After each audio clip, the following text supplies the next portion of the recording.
Kata sahabat Abdullah bin Abbas, maknanya adalah apa? Ayat ini memberikan kabar kepada kita akan dekatnya ajal Nabi Muhammad sallallahu alaihi wasallam. Karena kenapa?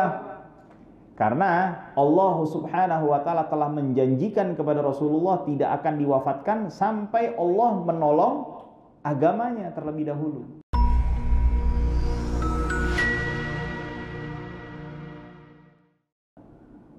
Asyhadu an la ilaha illallah wahdahu la syarika lah wa asyhadu anna sayyidana wa nabiyyana Muhammadan abduhu wa rasuluh. Allahumma salli wa sallim ala abdika wa rasulika wa habibika Muhammadin wa ala alihi wa sahbihi wa man tabi'ahum bi ihsanin ila yaumiddin. Qala Allah subhanahu wa ta'ala, ya ayyuhalladzina amanu taqullaha haqqa tuqatihi wa la tamutunna illa wa antum muslimun. Jamaah sekalian, alhamdulillahirabbil alamin. Bersyukur kita kepada Allah subhanahu wa ta'ala bisa berkumpul kembali di tempat yang diberkahi ini untuk sama-sama mengkaji dan membaca hadis-hadis Rasulullah sallallahu alaihi wasallam yang kita baca daripada kitab Asy-Syama'il Al-Muhammadiyah karya Al-Imam Abu Isa At-Tirmidzi rahimahullahu taala. Kita masih di bab yang menjelaskan tentang ciri daripada fisiknya Rasulullah Muhammad sallallahu alaihi wasallam. Hadis dari jalan Jabir ibn Samurah radhiyallahu taala anhu, ia berkata, kana Rasulullah sallallahu alaihi wasallam dhali'al fam ashkal al-ain manhus al-aqib. Ya, dari jalan Jabir ibn Samurah, salah seorang sahabat yang namanya Jabir bin Samurah ibn Junadah ibn Jundub.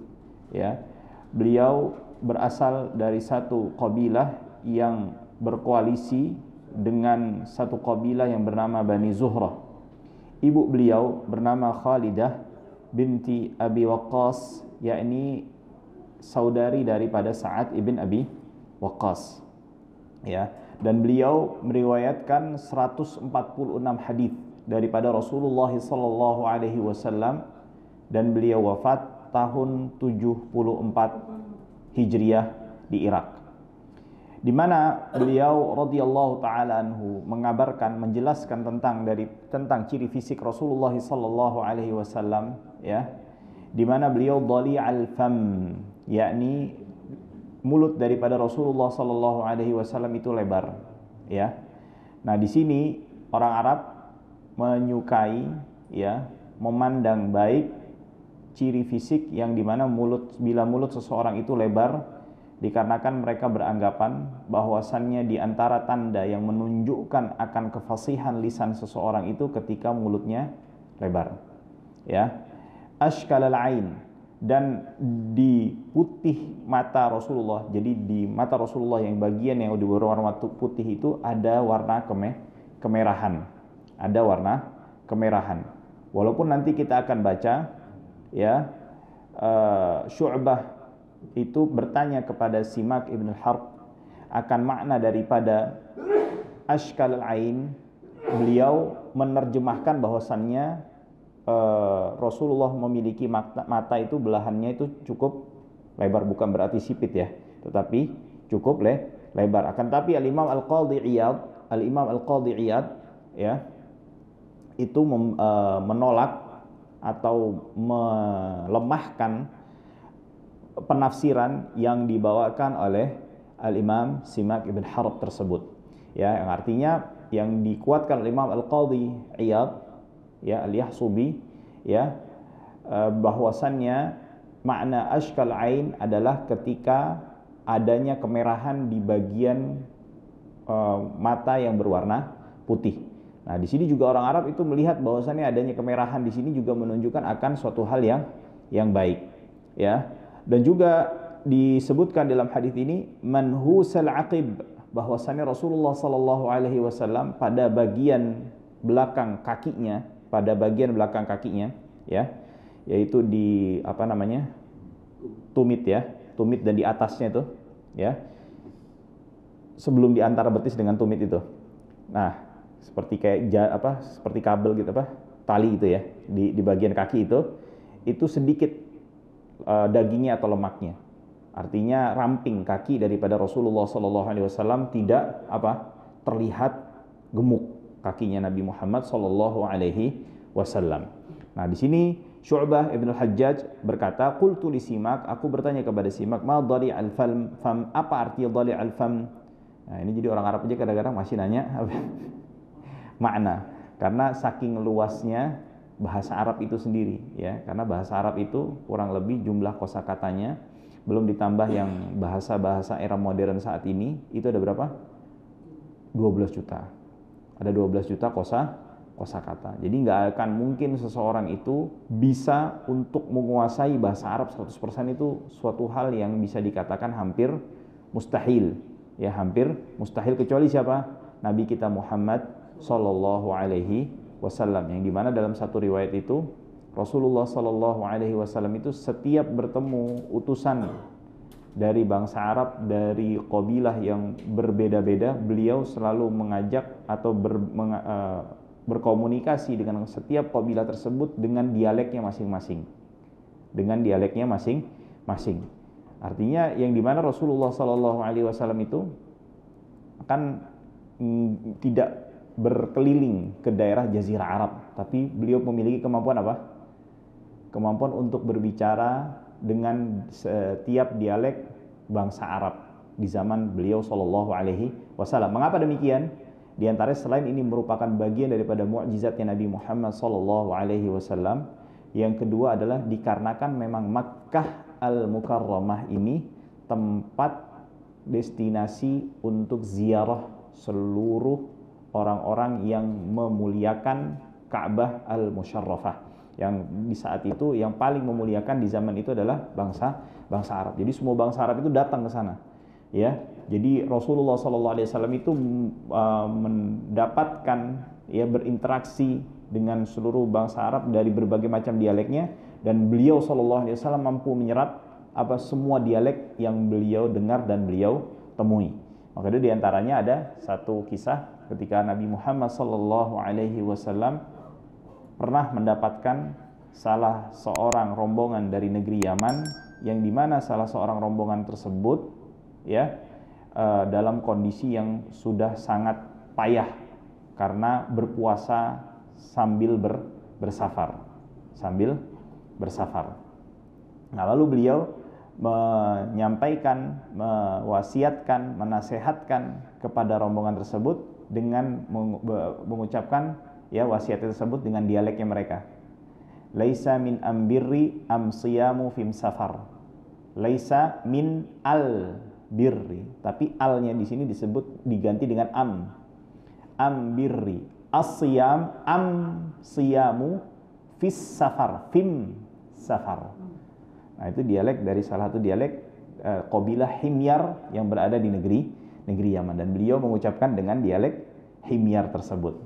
Nah, jadi makanya Rasulullah itu sampai kaget, sahabat-sahabatnya kok setiap ada satu utusan dengan dialek ini beliau berbicara dengan dialek yang menemui beliau. Jadi beliau tuh jago komunikasi ya. Nah, itu diantara tandanya apa? Karena beliau juga memiliki mulut yang lebar. Nah, lalu Imam Simak bin Harb mengatakan, qultu ma ashkalal ain. Apa makna ashkalal ain? Yani tawil syaqqil ain. Ini bukaan daripada mata Rasulullah ini cukup panjang. Nah, kan tapi sebagaimana tadi sudah disebutkan, Al-Imam Al-Qadhi Iyad mengatakan bahwasannya penafsiran ini kurang tepat. Yang tepat adalah adanya warna kemerahan di bagian putih matanya Rasulullah sallallahu alaihi wasallam. Qultu ma manhusul aqib. Apa makna manhusul aqib? Qala qalilil lahmil aqib. Yaitu bagian tumit Rasulullah sallallahu alaihi wasallam itu tidak tebal dengan lemaknya, ya. Nah, ini adalah hadis yang menjelaskan tentang apa? Sifat daripada mata Rasulullah sallallahu alaihi wasallam dan juga bibirnya Rasulullah dan juga bagian daripada kakinya Nabi Muhammad sallallahu alaihi wasallam. Baik. Lalu selanjutnya dari jalan sahabat Jabir ibn Samurah ia berkata, "Ra'aitu Rasulullah sallallahu alaihi wasallam fi lailati idhiyan." Saya melihat Rasulullah sallallahu alaihi wasallam di malam yang saat itu malamnya malam purnama. Yang dimana purnamanya ini terlihat sepanjang malam.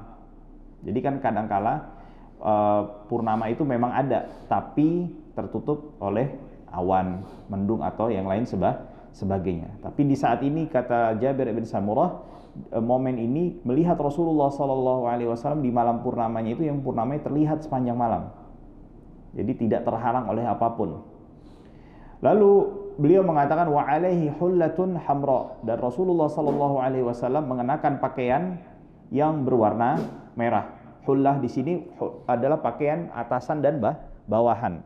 Jadi atasan dan juga bawahan yang seperti kita sekarang saat ini kenakan yang dinamakan seperti sarung. Nah, jadi pakaian Rasulullah itu umumnya seperti apa? Dengan dua setel, atasan juga dengan bawahan, yang dimana bawahannya adalah sarung. Ini yang pakaian yang paling sering dipakai oleh siapa? Nabi Muhammad Sallallahu Alaihi Wasallam. Ya. Adapun nanti kita akan bahas insyaallah, ini sedikit dijelaskan model pakaian yang disukai Rasulullah, model pakaiannya. Jadi bedakan antara yang sering dipakai dan model pakaian yang disukai oleh Rasulullah. Yang paling disukai oleh Rasulullah adalah jubbah. Jubbah itu kalau sekarang kita nih thawb, gamis. Nah, itu yang biasa dipakai orang-orang Arab saat ini umumnya. Adapun yang paling sering dipakai oleh Rasulullah SAW seperti yang kita pakai masyarakat Indonesia pada umumnya, atasan kayak kalau kita sekarang baju koko namanya, ya, bawahnya adalah dengan apa? Sarung. Nah, itu yang biasa dipakai Rasulullah. Pada hadis ini Rasulullah SAW mengenakan pakaian yang berwarna merah. Faja'altu anzuru ilaihi wa ilal qamar, dan aku melihat Rasulullah SAW dan memandangi rembulan. Ya. Kata Jabir bin Samurah, falahu wa indi ahsan minal qamar. Sungguh aku melihat Rasulullah SAW itu jauh lebih indah, lebih tampan daripada cahaya rembulan. Allahu Akbar.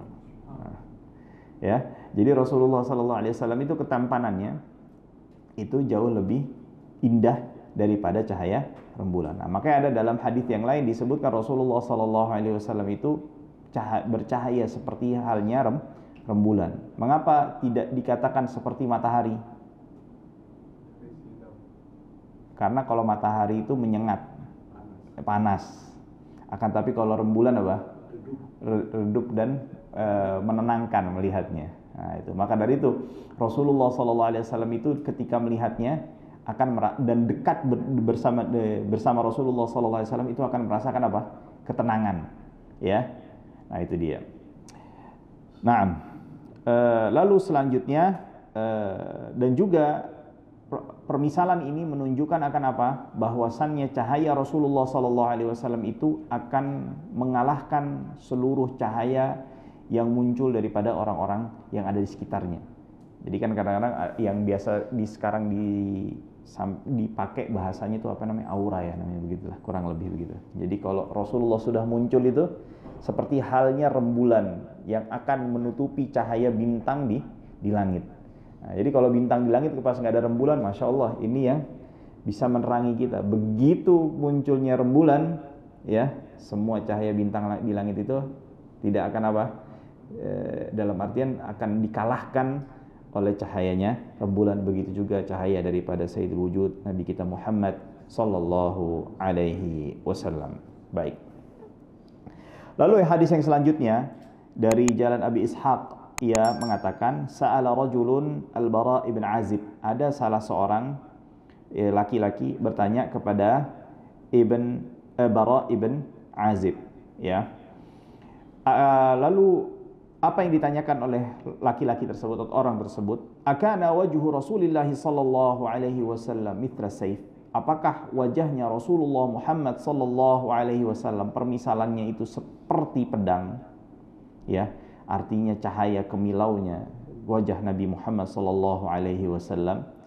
La, kata sahabat Bara, la, bal mithlal qamar, akan tetapi cahaya daripada yang dipancarkan daripada wajah Rasulullah sallallahu alaihi wasallam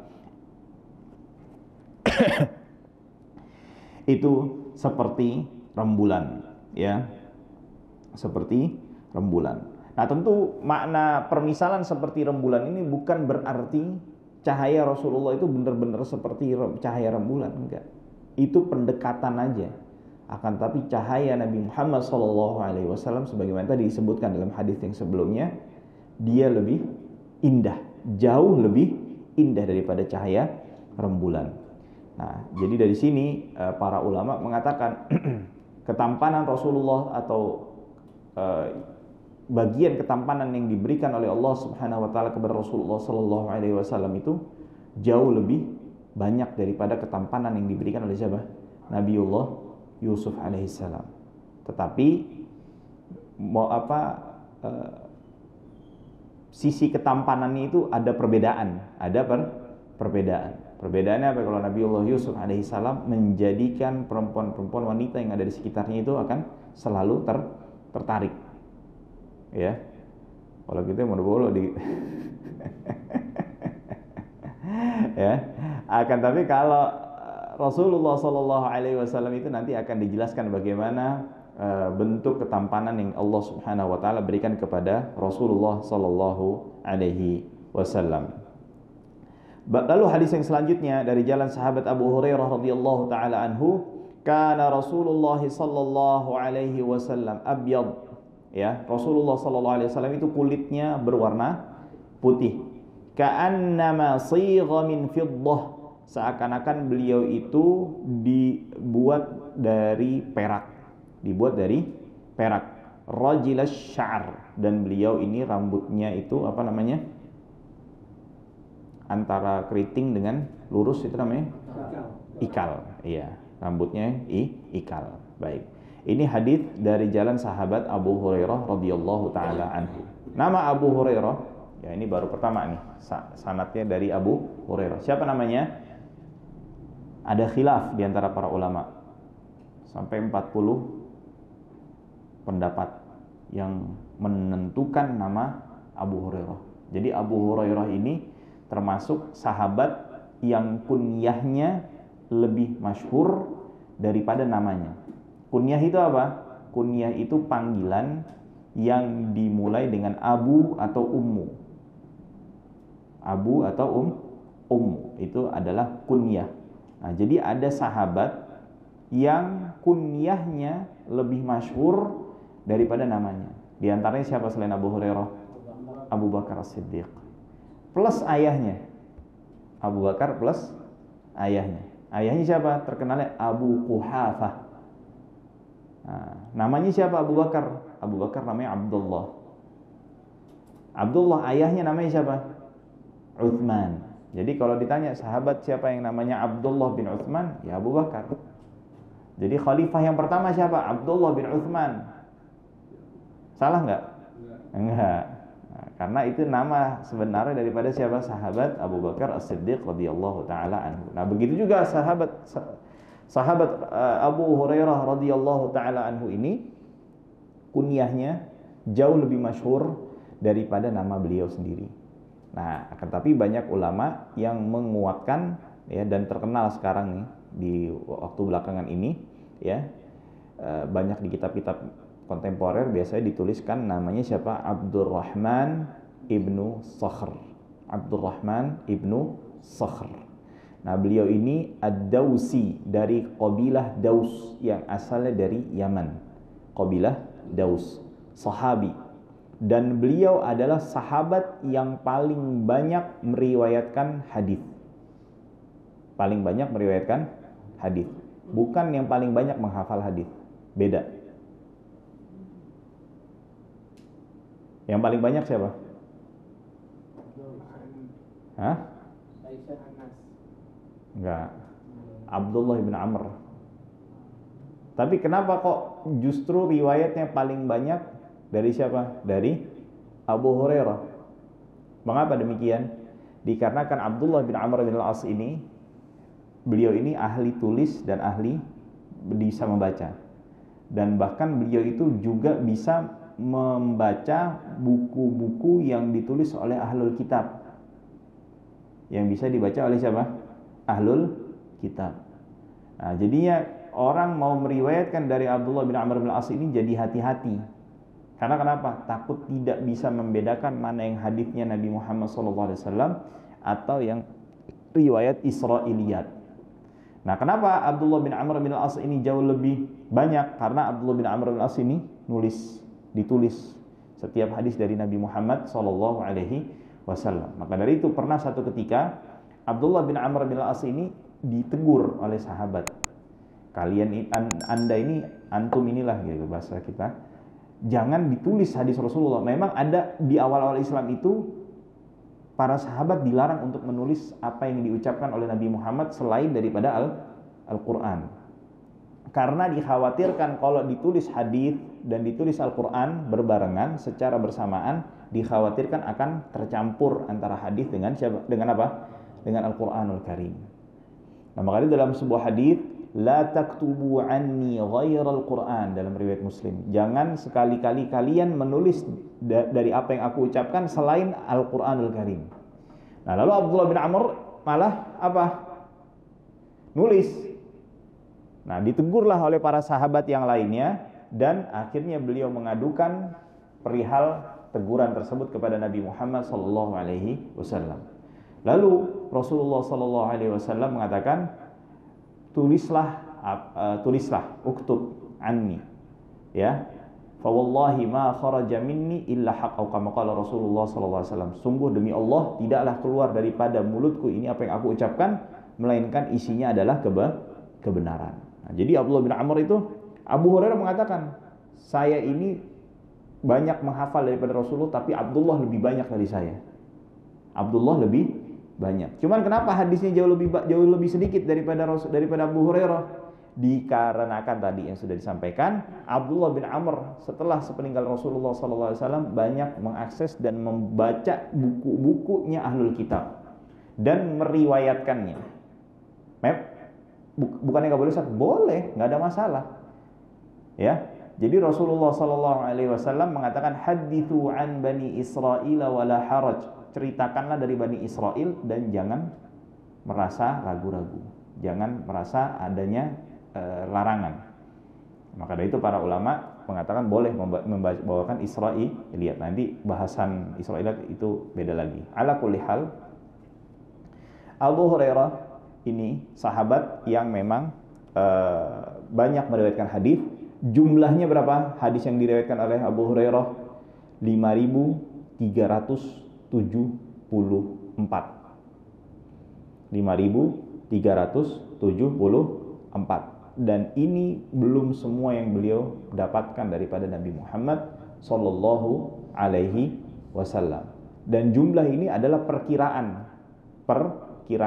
Karena kenapa? Ada kitab-kitab hadis yang hilang, yang belum ditemukan sampai sekarang manuskripnya. Bisa jadi ada hadis-hadis tambahan yang diriwayatkan Abu Hurairah yang belum sampai kepada kita semua. Akan tapi bukan berarti Islam ini apa? Tidak sempurna. Ya, ala kulli hal. Nah, sedikit kisah tentang Abu Hurairah, karena ada sebagian dari kaum muslimin, bahkan ana mendengar ceramah, ya, satu orang, ya ini udah Ramadan lama banget sih sebetulnya, ceramah tarawih, ya.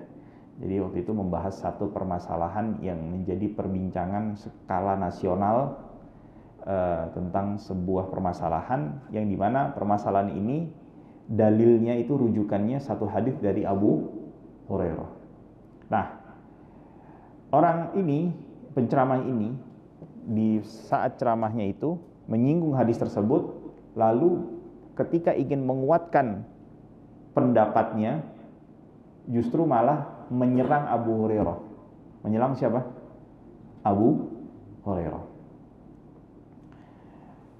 Di mana beliau mengatakan Abu Hurairah ini masuk Islamnya udah terakhir-akhir. Kok bisa dia meriwayatkan begitu banyak hadis daripada Nabi Muhammad sallallahu alaihi wasallam? Akurasi riwayatnya bagaimana? Nah, tanyakan kayak gitu. Ini kan terkesan seperti apa? Meragukan kredibilitas kemampuan siapa? Abu Hurairah. Nah, ini menunjukkan orang ini apa ya? Maaf bahasanya, jahil. Jujur aja saya dengar itu agak panas saya dengarnya. Karena kenapa? Ini orang nggak ngerti. Ada dua hal. Pertama, di zaman itu bangsa Arab umumnya lebih mengutamakan hafalan daripada namanya tulisan. Hafalan bangsa Arab zaman itu sangat amat menakjubkan. Bahkan orang-orang Arab yang di tahun abad kedua, abad keempat Hijriah itu ketika mendengarkan kisah-kisah tentang hafalan generasi-generasi sebelum itu kadang-kadang sampai nggak percaya, sampai tidak percaya. Kita ambil satu kisah saja sedikit. Al-Imam Ad-Daraqutni, tahu ya? Beliau sekitar abad ke-5 Hijriah dan seterusnya, ya. Beliau itu kalau menghadiri majelis imla hadis jadi majelis syekhnya bacakan hadis-hadis yang dia riwayatkan baik dari kitabnya ataupun dari hafalannya. Itu Imam Ad-Daraqutni ketika menuliskan atau mendengar imla hadis atau menghadiri majelis imla tersebut sambil nulis secara bersamaan sambil menulis. Tapi yang ditulis apa? Bukan hadis yang dibacakan, tapi hadis dari majelis sebelumnya. Jadi misalnya kalau dari majelis sebelumnya taruh aja 1000 hadis yang dibacakan. 1000 hadis. Ya, jadi antum nulis sambil apa? Menghafal. Bukan hanya mendengar, menghafal. Baru nanti majelis keduanya dia mendengar hadis dari majelis kedua sambil mencatat hadis dari mana? Majelis pertama. Nah, jadi sedahsyat itu kekuatan hafalannya orang Arab pada zaman itu. Nah, ditambah lagi Abu Hurairah yang kedua adalah pernah mengeluhkan kondisinya kepada Rasulullah SAW. Ya, sering lupanya Abu Hurairah bukan kayak kita. Ya, lupanya kalau kita lupa blank udah, kayak kain putih udah, nggak ada isinya lagi, pernah diisi kayak dihapus ya kan. Nah, lalu Rasulullah SAW mengatakan, bentangkanlah ridakmu, ya. Lalu lalu Rasulullah seperti mengambil sesuatu dari ridaknya, lalu diusapkan kemana? Ke dadanya Abu Hurairah. Lalu Abu Hurairah mengatakan, sejak saat itu saya tidak pernah lupa lagi. Nah, jadi udah nggak usah dikhawatirkan si akurasi riwayatnya siapa? Abu Hurairah. Ya. Jadi ini sahabat yang Masya Allah kalau mau diceritain satu majelis saja nggak cukup nih. Ya, ala kulli hal ini bercerita tentang Abu Hurairah. Ditambah lagi yang kedua ya, fokusnya Abu Hurairah selama 4 tahun beliau bertemu Rasulullah, beliau itu tidak melakukan apapun selain apa? Mengambil ilmu daripada Nabi Muhammad SAW. Maka dari itu sampai dalam riwayat saking fokusnya belajar dari Rasulullah, beliau itu sampai nggak nyari duit, nggak nyari uang. Sampai disebutkan kelaparan yang dirasakan oleh Abu Hurairah itu sampai menjadikan beliau itu pingsan. Menjadikan beliau apa? Pingsan. Bahkan sampai sebagian anak kecil itu kayak menendang Abu Hurairah sampai menyangka ini orang gila nih. Karena kenapa? Tahu-tahu di tengah jalan pingsan. Ya, di tengah jalan itu pingsan. Sedikit lagi tentang Abu Hurairah, satu kisah. Maka ada satu kisah menarik tentang Abu Hurairah. Pernah satu ketika Abu Hurairah ini merasakan kelaparan di waktu malam. Beliau keluar lalu di tengah malam itu karena merasakan lapar, kan orang kalau udah lapar banget bisa tidur nggak? Susah kan? Nah, akhirnya tahu-tahu keluar Sayyidina Abu Bakar As-Siddiq radhiyallahu taala anhu. Lalu ketika bertemu ngobrol lah beliau berdua dan Abu Hurairah membacakan ayat-ayat tentang keutamaan bersedekah. Tentang apa? Keutamaan bersedekah. Tujuannya apa? Nah, supaya Sayyidina Abu Bakar ini kasih makan siapa? Abu Hurairah. Tapi subhanallah Sayyidina Abu Bakar ini tidak ngeh lah bahasanya gitu dengan maksud tujuan pembacaan ayat-ayat keutamaan sedekah tersebut yang dibacakan oleh Sayyidina Abu Hurairah radhiyallahu taala anhu. Akhirnya berjalannya waktu, tahu-tahu keluarlah Sayyidina Umar Keluar Sayyidina Umar, terjadilah obrolan di antara mereka bertiga. Lalu Abu Hurairah mengulangi hal yang sama yang dilakukan kepada Sayyidina Abu Bakar. Ya, nggak ngah juga Sayyidina Umar. Sampai akhirnya keluar Nabi Muhammad SAW. Baru di tengah obrolannya bersama Rasulullah, Sayyidina Abu Bakar, Sayyidina Umar, Abu Hurairah bacain lagi ayat. Rasulullah nangkep, oh ini minta makan. Akhirnya ditarik oleh Rasulullah SAW ke rumahnya. Ditarik ke rumahnya, lalu dibawakan satu wadah, ya, satu gelas lah kalau kita ini berisikan susu. Ya. Lalu Abu Hurairah begitu mau dikasih, ketika mau diambil ditahan oleh Rasulullah. Enggak, jangan kamu ambil sebelum engkau panggil ahlus suffah. Ahlus suffah itu apa? Ibaratnya anak-anak muda yang hijrah ke Madinah, nggak punya kerjaan, nginepnya di Masjid Nabawi. Jadi Masjid Nabawi itu di belakang ada mesnya. Jadi orang penduduk yang anak-anak muda lagi pada hijrah. Abu Hurairah bingung. Ya udah, sam'an wa ta'ah. Ya udah, nggak pakai mikir lagi, dipanggil nih semua ahlus suffah. Dipikir mau dikasih satu gelas masing-masing kali ahlus suffah nih. Tahu-tahu ketika sudah berkumpul di rumahnya Nabi Muhammad SAW, begitu diberikan Abu Hurairah terima. Lalu Rasulullah memberikan instruksi lagi, perintah lagi, jangan engkau sekali-kali engkau minum sebelum engkau berikan semua ahlus suffah satu gelas. Nah, akhirnya diberikan minum kepada siapa? Setiap ahlus suffah, dan semua ahlus suffah itu minum hingga kenyang. Terakhir Abu Hurairah radhiyallahu taala anhu, lalu diminum oleh beliau. Setelah kenyang, lalu Rasul mengatakan, zid, tambah lagi. Diminum lagi sama Abu Hurairah. Setelah merasa cukup, tambah lagi, zid, sampai tiga kali. Dan Abu Hurairah setelah 3 kali baru stop dan melihat isi gelasnya itu tidak berkurang sedikit pun. Nah, ini mukjizatnya siapa? Nabi Muhammad SAW yang dialami langsung oleh siapa? Sahabat Abu Hurairah radhiyallahu taala anhu. Baik, hadis yang selanjutnya dari jalan Jabir ibn Abdullah. Ya, ini sahabat Jabir ibn Abdullah ibn Amr ibn Haram Al-Mujtahidul Hafidh. Nah, ini beliau termasuk ulama dari kalangan sahabat. Min ahli bai'atir ridwan, termasuk sahabat yang ikut bai'atur ridwan. Wa kana akhir man syahida lailatul aqabah ats-tsaniyah mautan. Ya, dan beliau meriwayatkan 1540 hadis. Ya.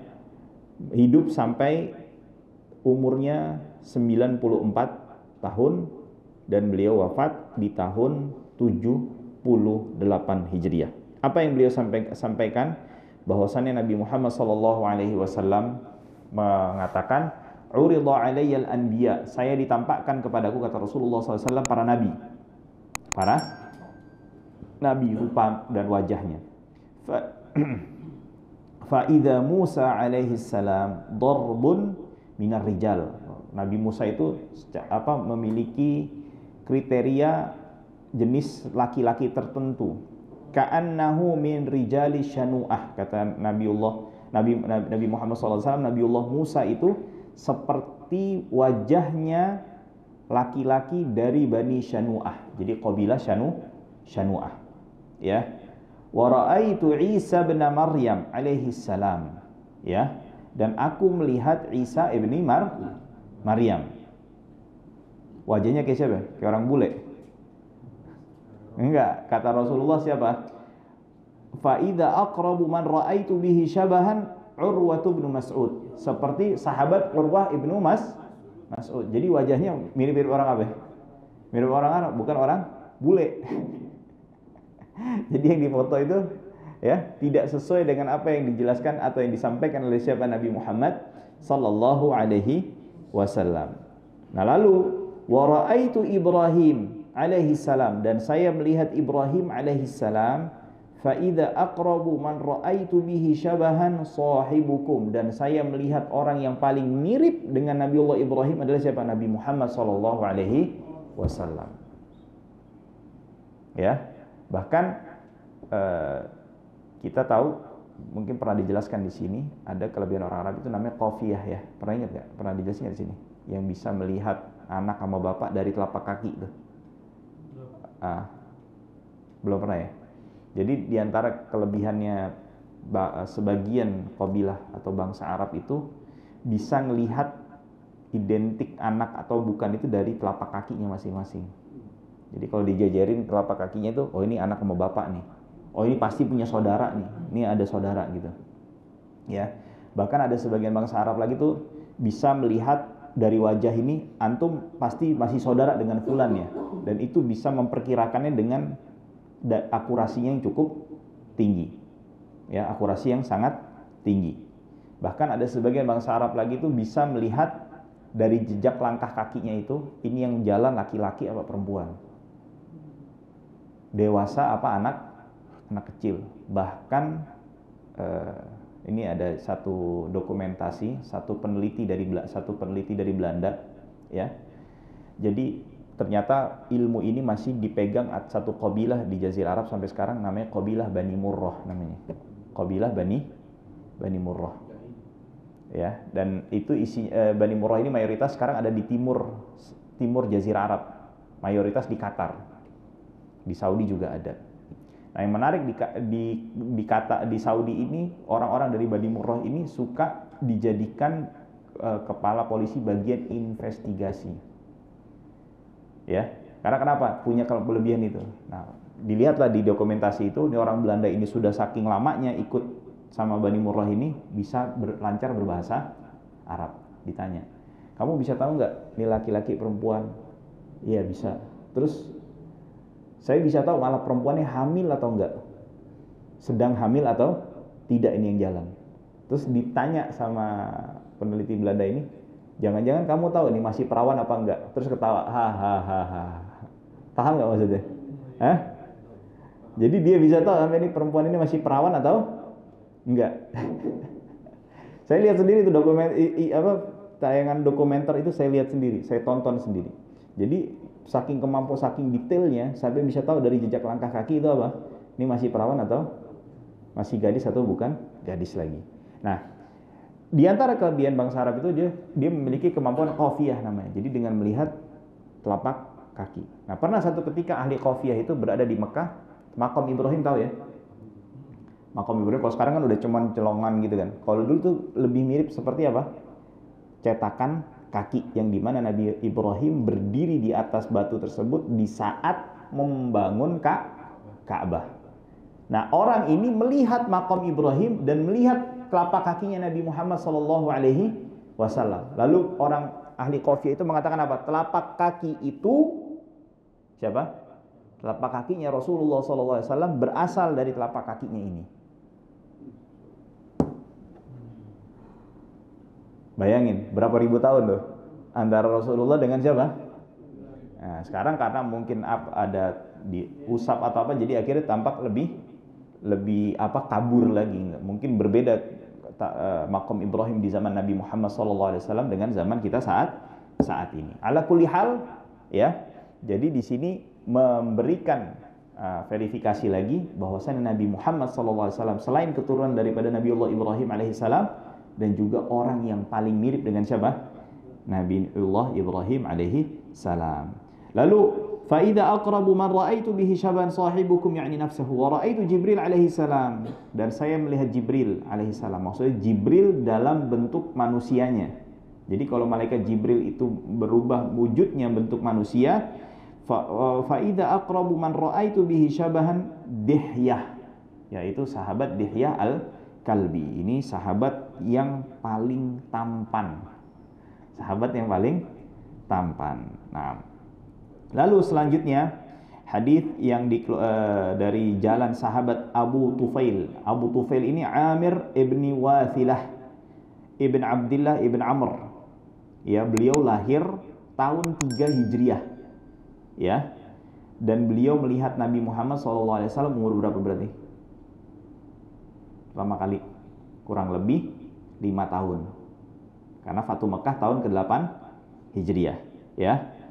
Nah, beliau adalah orang yang paling sahabat yang terakhir meninggal di kota Mekah.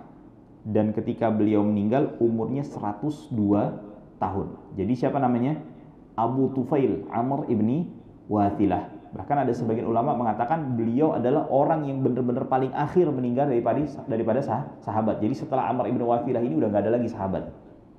Ya, beliau menjelaskan ra'aitun nabiyya sallallahu alaihi wasallam ma baqiya ala wajhil ardi ahadun ra'ahu ghairi. Kata Amr bin Wathilah, Abu Tufail, saya telah melihat Nabi Muhammad SAW, dan ketika beliau menyampaikan hadis tersebut, menyampaikan tentang Rasulullah SAW, dia mengatakan tidak ada satu orang pun yang tersisa di muka bumi ini yang melihat beliau selain siapa?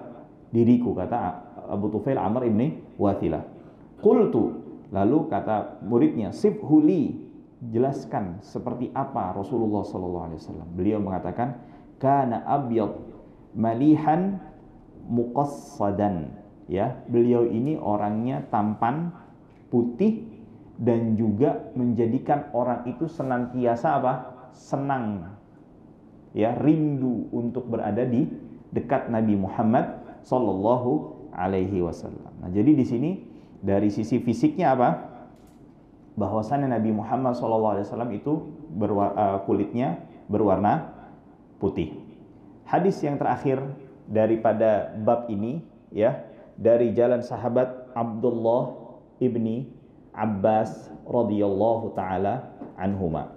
Ya, beliau Abdullah ibni Abbas anak dari siapa? Paman Nabi Muhammad sallallahu alaihi wasallam. Ya, ibu beliau Ummul Fadl bintil Harith. Namanya Ummul Fadl bintil Harith, dan beliau dilahirkan 3 tahun sebelum hijrahnya Nabi Muhammad sallallahu alaihi wasallam fi Syi'b, dan beliau itu dilahirkan di saat Rasulullah diboikot. Di saat Rasulullah sallallahu alaihi wasallam diboikot. Dan beliau adalah sahabat yang paling alim tentang apa? Al-Qur'an, tafsir, dan juga tentang hukum fiqh termasuk, ya. Maka dari itu ketika Rasulullah SAW itu kan mendoakan Sayyidina Abdullah bin Abbas, Allahumma faqihu fid din wa 'allimhu at-ta'wil. Ya Allah, jadikanlah ia faqih dalam agama dan jadikan ia faqih dalam ilmu agama. Nah, maka itu beliau itu sering jadi rujukan, ya, ketika ada perbedaan di antara para sahabat dalam masalah tafsir Al-Quran. Di antaranya perbedaan pendapat masalah siapa yang ditemui oleh Nabiullah Musa alaihissalam yang diabadikan di dalam surat Al-Kahf. Terus berapa jumlah Ashabul Kahfi? Ya, kan di situ Allah membawakan beberapa angka. Nah, sahabat Abdullah bin Abbas tuh yang menyatakan ini yang terakhir, yang disebut yang terakhir itu ya, jumlahnya siapa? Jumlah Ashabul Kahf. Nah, juga diantaranya ketika itu sahabat Umar bin Khattab ketika menjadi khalifah, kan Abdullah bin Abbas ini masih remaja lah, masih anak muda banget. Tahu-tahu dibawa ke majelisnya. Nah, ibaratnya ini majelisnya presiden. Kira-kira orang sembarangan apa enggak tuh yang dibawa? Nggak mungkin kan? Udah gitu ditaruhnya di sampingnya, didudukan di sebelah kursinya sahabat Umar bin Khattab. Lalu ketika itu para sahabat nanya, ini ngapain kok bawa anak kecil, ya? Nah, lalu ketika itu sahabat Umar bin Khattab mengatakan kurang lebih, ya maknanya kalau bahasa kita sekarang, anak kecil bukan sembarang anak kecil, beliau bukan sembarang beliau ini, ya. Akhirnya dites lah untuk menunjukkan kenapa dia pantas untuk duduk di sini. Sahabat Umar melemparkan suatu permasalahan, soalan, apa makna dari firman Allah Subhanahu wa taala, "Idza jaa nasrullahi wal fath wa ra'aitan nasa yadkhulu," hingga akhir surat. Sahabat ada yang mengatakan begini. Kata Umar, salah semua. Tanya ke anak kecil ini. Tanya, apa maknanya? Kata sahabat Abdullah bin Abbas, maknanya adalah apa? ayat ini memberikan kabar kepada kita akan dekatnya ajal Nabi Muhammad sallallahu alaihi wasallam. Karena kenapa? Karena Allah Subhanahu wa taala telah menjanjikan kepada Rasulullah tidak akan diwafatkan sampai Allah menolong agamanya terlebih dahulu. Nah, sedangkan ayat ini isinya apa? Menjelaskan akan dekatnya dan telah dekatnya datang pertolongan Allah Subhanahu wa taala dan seluruh manusia akan masuk ke dalam agama Allah berbondong-bondong. Nah, artinya di sini menunjukkan akan apa? Rasulullah SAW ajalnya sudah dekat. Nah, jadi dari sini sahabat makin tahu, oh berarti anak ini bukanlah orang sembarangan dan berhak untuk dibawa oleh sahabat Umar bin Khattab duduk di majelisnya. Apa yang disampaikan oleh sahabat Abdullah ibn Abbas ini? Kana Rasulullah sallallahu alaihi wasallam aflajat thaniyataini. Rasulullah SAW itu di antara dua gigi yang di depan ini ada celahnya. Jadi bukan yang rapat, ya, tapi ada apa? Ada celahnya, ya. Tapi celah bukan sembarang celah, ya. Celah bukan sembarang celah. Katanya apa? Idza takallama ru'ya kan nur yakhruju min baini thanayah. Kalau beliau berbicara seperti adanya cahaya yang keluar di antara dua celah giginya tersebut. Nah, ini Abdullah bin Abbas nih bukan orang sembarangan. Beliau ini anak pamannya Rasulullah dan salah satu istri Rasulullah juga adalah masih bibinya Abdullah bin Abbas. Maka dari itu pernah Abdullah bin Abbas ini tidur bareng bersama Rasulullah. Jadi Rasulullah dengan istrinya Abdullah bin Abbas berada di mana? Di bagian kakinya. Di bagian apa? Kakinya bermalam. Jadi ini benar-benar bisa melihat Rasulullah SAW itu secara detail sampai di dalam apa? Di dalam rumahnya. Bahkan ikut sholat malam bersama siapa? Nabi Muhammad SAW, menyaksikan bagaimana Rasulullah SAW bangun dari tidurnya, apa yang beliau lakukan, bagaimana cara wudunya Nabi Muhammad, bagaimana apa? Sholatnya Nabi Muhammad SAW. Maka dari itu sampai dia apa? Didoakan oleh Nabi Muhammad SAW, Allahumma faqihu fid din wa 'allimhu at-ta'wil, yang dimana beliau saat itu umurnya masih apa? Masih sangat kecil. Sampai disebutkan dalam satu riwayat Abdullah bin Abbas itu baru tahu selesai sholatnya Rasulullah dengan para sahabat di masjid, nunjukin akan apa? Beliau ada di mana? Di rumah, karena masih kecil. Dengan gemuruhnya suara zikir yang dilantunkan dan dibacakan oleh Rasulullah SAW dan para sahabatnya. Jadi zikir kencang-kencang itu jangan main langsung dibitah-bitahin, ya. Karena apa? Zikir kencang itu juga dilakukan oleh siapa? Oleh Rasulullah SAW dan para sahabatnya, yang nggak bolehnya kalau suaranya sampai mengganggu, ya. Nah, ini jadi yang disampaikan oleh Abdullah bin Abbas mengenai giginya Nabi Muhammad SAW. Di bagian depannya terdapat celah, yang dimana ketika beliau SAW itu berbicara, beliau tampak akan keluar sinar daripada mulutnya, dan secara khusus disampaikan Abdullah bin Abbas dari celah kedua giginya tersebut. Baik, kita telah selesai menjelaskan bab tentang apa? Tentang ciri fisik Nabi Muhammad SAW. Insyaallah di pertemuan yang akan datang kita masuk bab yang kedua, yang berjudul bab ma jaa fi khatamin nubuwah, bab yang menjelaskan tentang khataman nubuwah, ya, cincin kenabian. Maksudnya cincin itu bukan cincin yang ada di tangan gini, tetapi Allah Subhanahu wa taala menjadikan ada satu ciri fisik secara khusus yang menunjukkan bahwasannya orang ini adalah nabi. Nah, atau stempel kenabian. Ya, maka dalam riwayat lain disebutkan ketika Rasulullah SAW wafat, stempel kenabiannya itu hilang. Jadi ada sahabat yang cari di bagian tubuh yang nanti akan kita akan sama-sama tahu dari hadis-hadis yang dibacakan, dicari ketika Rasulullah wafat meninggal. Ketika Rasulullah wafat meninggal, hilang tanda kenabian tersebut. Nah, insyaallah di mana bagian tubuhnya yang ada stempel kenabian tersebut dan seperti apa bentuknya, insya Allah akan kita ketahui di kajian yang akan datang. Wallahu ta'ala a'la wa a'lam wa ahkam, wa sallallahu wa sallam ala nabiyyina Muhammadin wa ala alihi wa sahbihi ajma'in.